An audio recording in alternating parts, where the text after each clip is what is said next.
10 years ago, Friends in Solidarity was born from a vision of faith and accompaniment. At the heart of that beginning was Sister Joan Mumaw, IHM, whose leadership helped bring together congregations of women and men religious in the United States to work with the people of South Sudan. What led you to form Friends in Solidarity, and how did those first steps take shape? I would pass by the booth at the LCWR, which indicated solidarity. And I said, oh, I can't deal with this now. But when I finished leadership and I had time to think about it, I went back to see the people at the booth.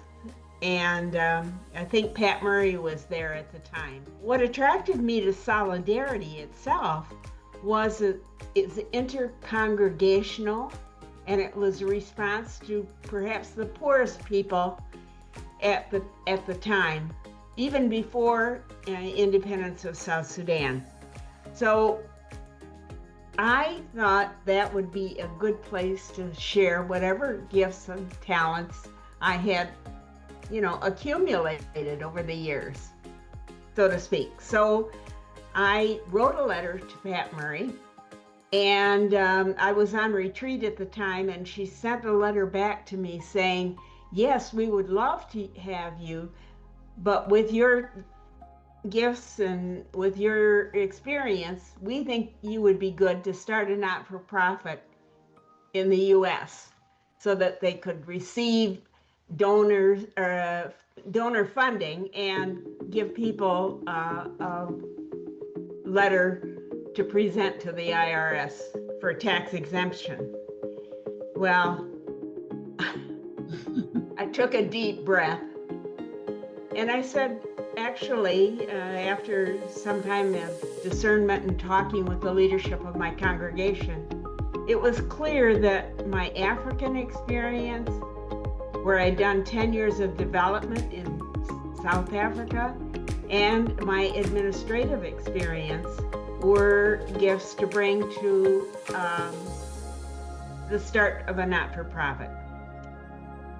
I was invited then for 4 months to be in South Sudan and to visit all of the projects that are sponsored by Solidarity, the Health Training Institute, the Teacher Training Institute, the Agricultural Project, the pastoral work. And I met wonderful people, and I saw great commitment on the part of religious, and I really enjoyed meeting the students. So after 4 months, I came back and I received an invitation to have an office at LCWR, which was excellent because this is a project sponsored by religious congregations, and especially religious congregations of women. So that was 2014. So that was kind of how things started and continued from there on. Looking back, what were some of the most important milestones in Fee's journey that stand out for you? I think the things that stand out for me, and maybe it's because when you're just beginning, you don't have a clue about what's going to happen.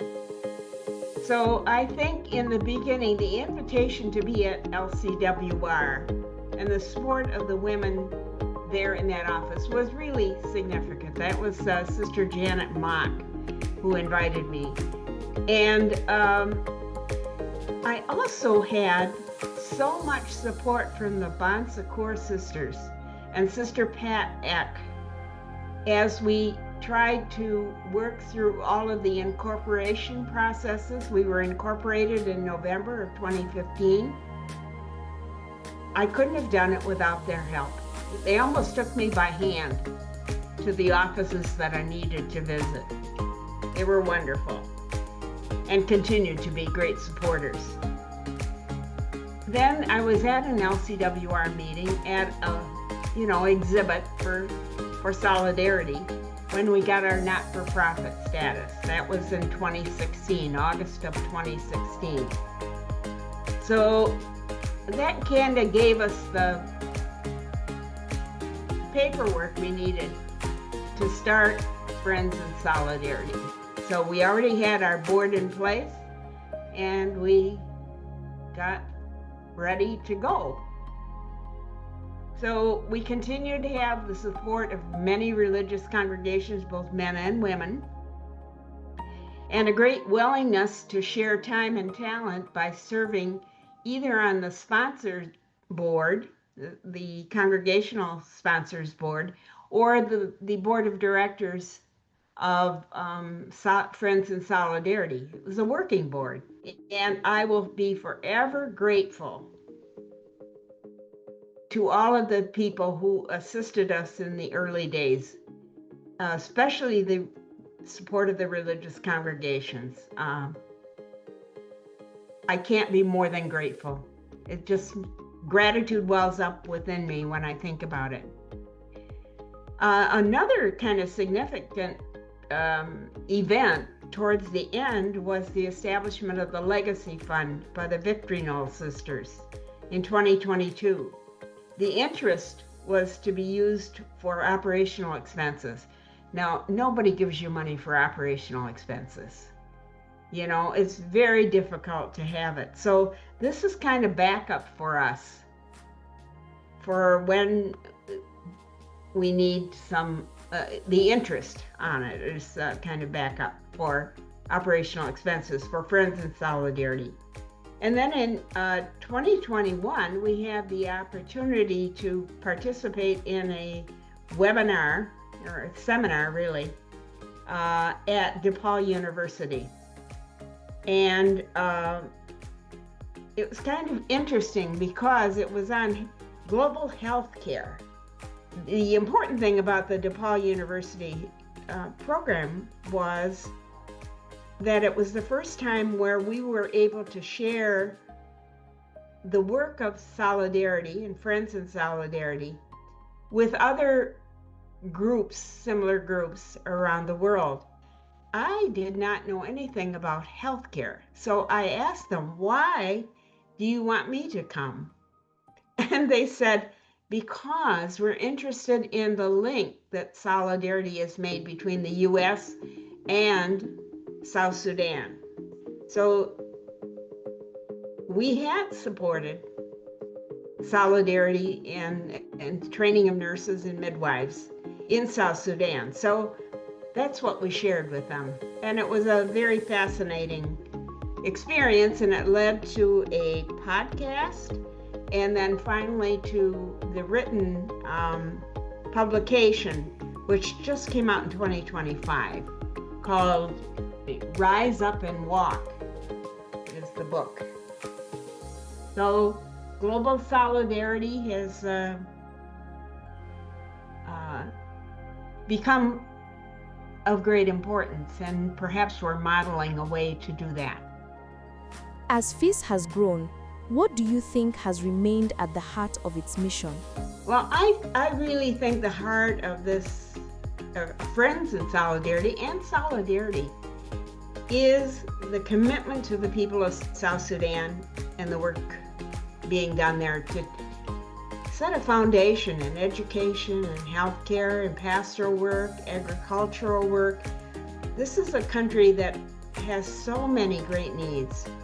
And now they're experiencing the flood of refugees from the north. And they themselves don't have what they need. They've had a lot of flooding.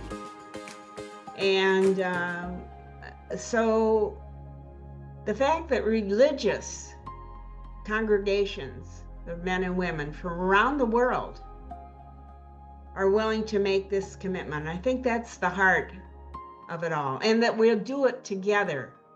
You know, people from India, from Korea, from Japan, from the US, from Europe, different colors, different cultures, different ages, all trying to share the gifts that they've received with the people of South Sudan in order for there to be a sound foundation for for a government and a commitment to democracy.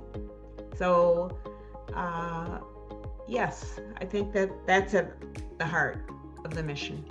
As we move toward FIZI's 10th anniversary this November, what are your hopes for the future of the organization and for South Sudan? Until they get peace and a more functional and stable government, it's going to be very difficult to build a nation. I think the world needs to know what's happening in Sudan and South Sudan. They're kind of left out of the agenda. So we need to raise that up. And I think Friends in Solidarity can do that. And also through what's called the Catholic Task Force on Africa, which I try to attend on a regular basis, meets monthly, to talk about issues of Africa and how to raise up awareness. So another maybe hope I have is that the programs in Solidarity continue to grow and that they're acknowledged by the government. Government certification would help a lot, and it would be important for those who graduate from our institutions. And I believe that the leaders of these institutions are working to engage the government on that reality. The other thing is, and I hope it continues to grow, is that Solidarity really is a model of an inclusive organization. And with all the tribalism and ethnic conflict going on in the country, the fact that young people from every tribe, every area of South Sudan come together and learn together and become friends is an important factor in the importance of solidarity. They come from every religious group, ethnic group, and there aren't bars to that. They want to be inclusive. I hope that Friends in Solidarity is able to continue to support the work of the church in South Sudan and the people of South Sudan, that it gets the support it needs, because it needs to grow beyond the religious congregations. We're getting smaller, older, fewer resources. So it needs to grow and get greater involvement of younger people like yourself and support from diverse populations. So my resignation and handing the baton on to Sister Mumaw is beginning or enabling this to happen. So may it continue with God's blessing and my prayerful support. As we approach the 10th anniversary of Friends in Solidarity this November, we remember that the seeds planted through vision and faith continue to grow. What began with Sister Joan's call has become a living movement of accompaniment, working with the people of South Sudan through education, healthcare, agriculture, trauma healing, and pastoral care. Visit us online to learn more and support our mission at solidarityfriends.org.